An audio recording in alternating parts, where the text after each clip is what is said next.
Have you ever seen or heard of biblical icons where Jesus or the Virgin Mary have dark skin? Or even Abraham or King David? Then look beyond Europe. Russia has opened its vaults to reveal biblical icons featuring darker-skinned figures. In case this is making you wonder if Russia has its own twist on biblical figures, the answer is a no. This is not the case at all. This is, a matter of fact, as real as the untouched horizon of time. These icons aren't just artistic anomalies. These hold deep meanings of hidden shaded truths, sparking serious, curious questions about history and faith, representation, and the unexpected corners of religious art. Pay close attention, amazing people. You are just about to hear it today, like it is, in this video. Before we continue, kindly endeavor to hit that like button as a way of supporting our works. Share with your families and friends to keep spreading our eye-opening black narrative, and subscribe to stay put for more, while you help in building the rising membership of this channel.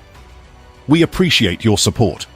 First and foremost, let's start with the person of the most popular name in the world today, Jesus. Mark chapter 4 verse 22. For there is nothing hidden which shall not be manifested, neither anything kept secret that would not be brought to light. For centuries, the most common image of Jesus Christ, at least in Western cultures, has been that of a bearded, fair-skinned man with long, wavy, light brown or blonde hair and often blue eyes. But the Bible doesn't describe Jesus physically, and all the evidence we do have today indicates that he probably looked very well different from how he has long been portrayed. The Good Book offers few clues about Christ's physical appearance. Most of what we know about Jesus comes from the first 4 books of the New Testament, the Gospels of Matthew, Mark, Luke, and John. According to the Gospels, Jesus was a Jewish man born in Bethlehem and raised in the town of Nazareth in Galilee, formerly Palestine, now northern Israel. During the 1st century, we know that Jesus was about 30 years old when he began his ministry. So tells us the Bible book of Luke chapter 3 verses 23. But the Bible tells us virtually nothing about what he looked like, except that he didn't stand out in any particular way. The historical Jesus likely had the brown eyes and skin of other 1st century Jews from Galilee, a region in biblical Israel. But no one knows exactly what Jesus looked like. There are no known images of Jesus from his lifetime, and while the Old Testament kings Saul and David are explicitly called tall and handsome in the Bible, there is little indication of Jesus' appearance in the Old or New Testaments. In addition, when Jesus was arrested in the Garden of Gethsemane before the crucifixion, Judas Iscariot had to point Jesus out to his soldiers among the disciples, presumably because they all appeared similar to one another. But the words of the Bible in itself did not hint on the reasons behind their similarities. Whether they were white or black, or why or how they looked too similar, it did not tell. Considering these events, one is made to actually wonder, were these words deliberately expunged from the Bible to hide certain glaring truths? Or did the writers of the Good Book of the Gospel fail to discuss these things? However, the portrayal of Jesus as a white European man has come under renewed scrutiny during this period of introspection over the legacy of racism in society, and over the actuality of truth. One of the major factors of this renewed scrutiny happens to come with the buzzing news concerning certain storming revelations from Russia. For some time now, the recentness of this event has got everyone talking in wonderment. Russian President Vladimir Putin has decided to move one of Russia's holiest icons from a museum to a Moscow cathedral. This arises a debate around Putin's growing reliance on the church. Emphasizing on the importance of the holy icon, Putin ordered Andrei Rublev's Trinity be transferred to the Russian Orthodox Church from Moscow's Tretyakov Gallery for a year. The relocation of Russia's most well-known icon highlights how closely the war has intertwined politics and religion. The icon depicts the oak of Mamre, where the 3 angels visited Abraham in the book of Genesis. Did you notice anything about these icons on display? They are all black. Icons dating back to the 14th century, brought together from private collections across Russia. Rare and strongly challenging masterpieces, most of which were destroyed during the Soviet era. It's very beautiful. It gives you goose pimples. It's a remarkable exhibition. It's an exhibition which feeds the senses. Everything is so grey outside at the moment, and here suddenly it's a feast for the eyes. These icons that you see are the survivors of what is left. Had the museums not saved them, they wouldn't be existing today. There used to be millions of these icons, but now only 50,000 of them are within sight. The unveiling of these icons is a powerful testament to the enduring strength of truth. The authenticity of these paintings compels us to re-evaluate our understanding of the past, particularly regarding the presence and representation of black figures. For centuries, these figures may have been shrouded in obscurity, but their rediscovery sheds light on previously untold stories, standing as a challenge to long-held assumptions, prompting us to rewrite history with a more inclusive lens. Many Russian icons were destroyed or sold abroad by agents of the Soviet government. Some were hidden to avoid destruction or were smuggled out of the country. Since the fall of communism, numbers of icon painting studios have again opened and are painting in a variety of styles for the local and international market. Many older, hidden icons have also been retrieved from hiding or brought back from overseas. The Castel San Angelo in Rome is currently hosting an exhibition of 40 Russian icons that have left their country for the first time. They are pieces of art that were hidden after the October Revolution of 1917 in order to protect them from anti-religious destruction. Soprattutto è la prima volta che It's the first time that a large number of Russian icons have come here to Italy. In addition, here are a dozen examples that have never before been moved. They appear for the first time in our catalog. Icons are usually painted on wood and meant to represent saints or sacred elements. The Orthodox tradition considers them as if they were the gospel, inspirations of God through the hand of the artist. Their deep symbolism is reflected from the meaning of icon as a representation or vision from another world. The wood evokes the Holy Cross through its gold background, divine light, and the cloth attached to the wood evokes the cloth that covered the body of Jesus Christ. è un'importanza notevole e fondamentale. Without a doubt, they have a great importance and a fundamental recognition in Russia, because the icons represent for Russia what the pyramids represent for Egypt, or the temples to the Greeks. The exhibition shows icons ranging from the 15th century until the early 20th century. It's a rare opportunity to see the religious soul of Russia through its... There's been so much debate going on around the world of late, bestirred by the unveiling of these black biblical icons. Some tend to think that the icons had blackened over time due to age, while others say that the blackness of the icons has nothing to do with age but are a measure of accuracy meant to depict the actual color of the skins of the people painted. Because they were black people, says Robert Rubin. Why didn't their clothes change to black in those paintings or all of the paintings?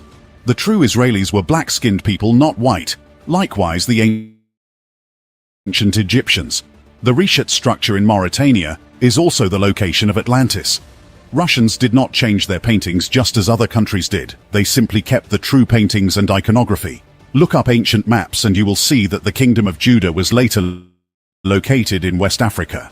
The Jewish nation was destroyed by Titus. Millions of Jews fled into Africa. They ended up in the west of Africa. From there they were sold as slaves to almost every part of the world. Do you think the hatred for black people is just normal or a coincidence?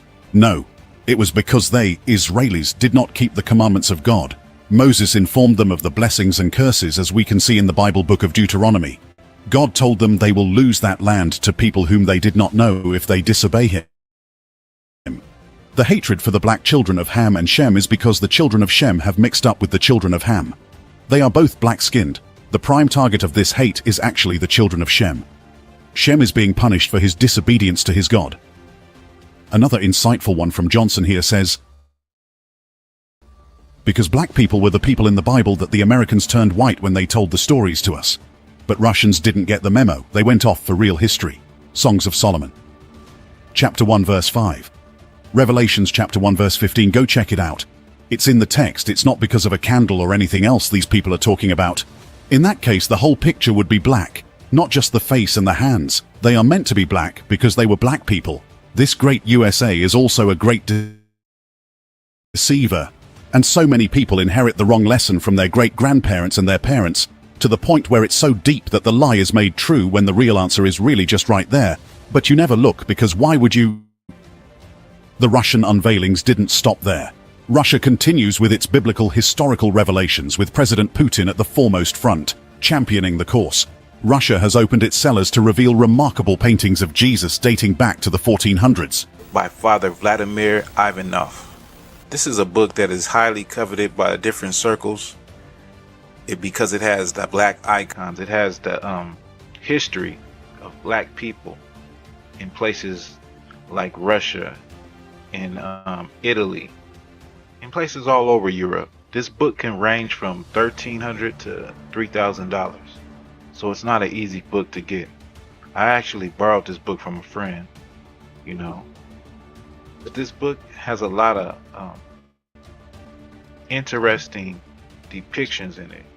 A lot of them pertaining to the Bible. Like right here, this is the Transfiguration of Christ, and you see it's black people in caves, I believe, what it looks like. It's black people in the whole picture, but this is knowledge that escapes black people here in America. It's definitely something that we would never see or never hear about in the educational system. Now, I'm pretty sure there's people that are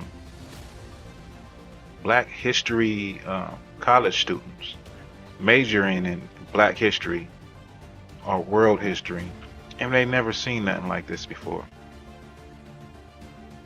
At least not from the standpoint of Europe, you know.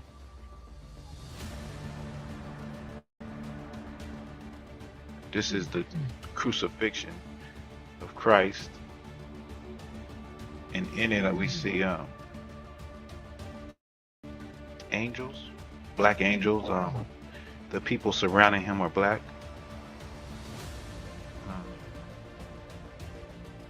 It's very interesting because the images that we see are contrary to what we have known our whole lives, or what we have been taught our whole lives. Like I'll say it again, like these type of images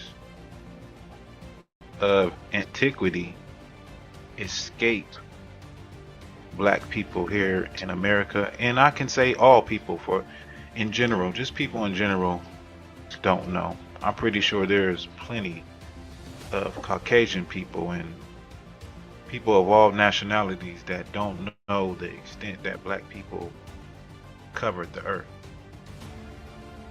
And in many cases, like here, like what you see,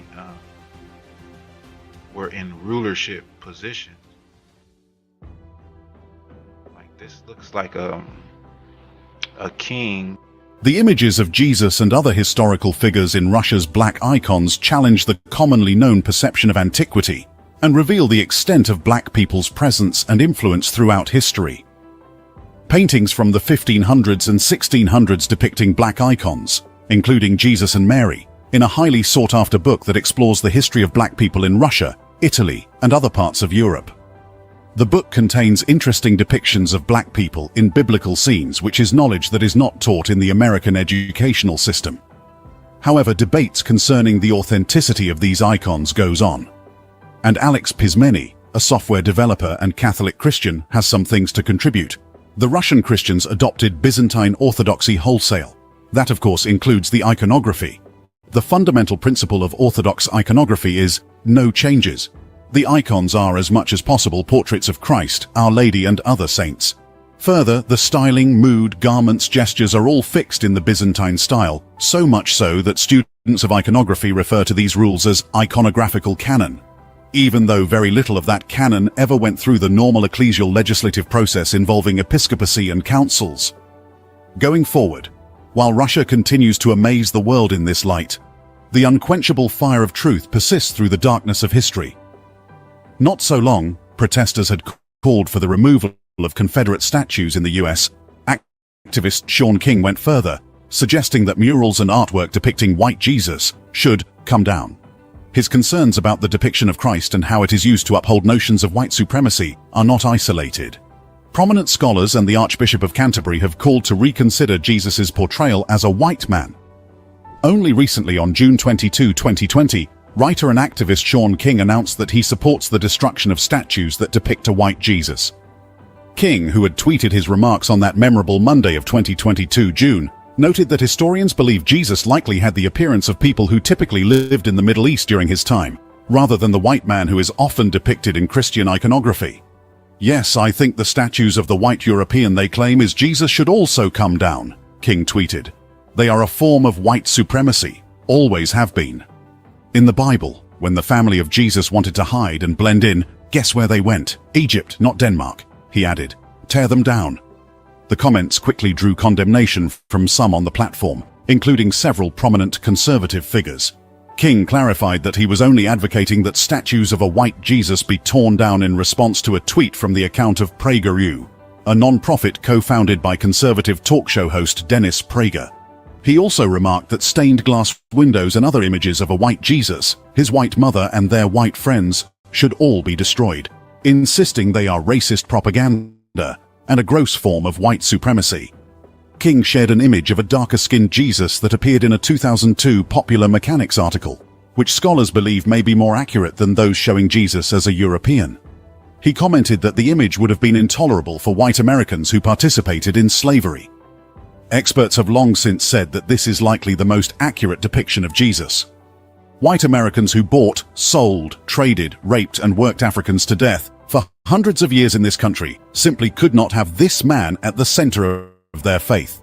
Sean King further tweets, June 23, 2020, a day after he had tweeted his support for the destruction of all white-statued Jesus. A tweet by Jenna Ellis, a lawyer representing President Donald Trump, warned that she would not break if they try to cancel Christianity, although it's unclear if it was in direct response to King's tweet. Regardless, King responded that what the lawyer was actually defending here is her whiteness. Christian whiteness needs white Jesus, King tweeted to Ellis. It's not about generosity or kindness. It's not about protecting the vulnerable. It's about whiteness itself. Attack white Jesus to her, and you attack her faith. Statues have been torn down and destroyed amid ongoing protests against racial injustice and police brutality that have swept the nation these recent years, counting from 2020. Although statues and monuments paying tribute to the Confederacy have been primarily targeted, statues of other figures from early American history have also been taken down. The movement to take down and deface controversial statues has gained traction in the UK, as well as Europe and the US, but has divided public opinion, with critics slamming it as mob rule, while others applaud it as a way of addressing systemic racism. Justin Welby, the Archbishop of Canterbury and head of the Church of England, has said the Church should reconsider its portrayal of Jesus as a white man. Speaking to the BBC Today programme, Welby was asked whether the way the Western Church portrays Jesus needed to be thought about again and reimagined. Yes, of course it does, he said, adding that Jesus was portrayed differently in countries around the world. He was regularly in touch with Anglican church leaders from around the world, he said, who did not portray Jesus as white. You go into their churches and you don't see a white Jesus, you see a black Jesus or Chinese Jesus or a Middle Eastern Jesus, which is of course the most accurate. Welby added that the representations of Jesus were not, however, who we worship, but rather served as a reminder of the universality of God who became fully human. Addressing calls for monuments with links to the UK's imperialist history and slave trade to be removed, he said statues in Canterbury Cathedral would be put under review. The question about whether they should all be there arises, of course it does, and we've seen that all over the world, he continued. We're going to be looking very carefully and putting them in context and seeing if they all should be there, says Justin Welby. In closing, the unveiling of these black icons serves as a powerful reminder that history is often shrouded in darkness, but truth has a way of shining through. These artifacts compel us to re-examine our understanding of the past and challenge long-held narratives. If their authenticity is confirmed, the paintings offer a glimpse into a previously unknown facet of history, forcing us to confront the complexities of representation. This discovery stands as a testament to the enduring power of truth, shattering the towers of misinformation and prompting a re-evaluation of the stories we tell ourselves about the past. That brings us to the end of yet another video segment. Share your thoughts with us in the comments section below. We are always happy to pick from them. Support our works by always hitting that like button in front of you. Share with your friends and families to keep spreading our eye-opening black narrative. And kindly subscribe to get notification for more interesting videos in the way. We are glad to have you. Thank you for watching.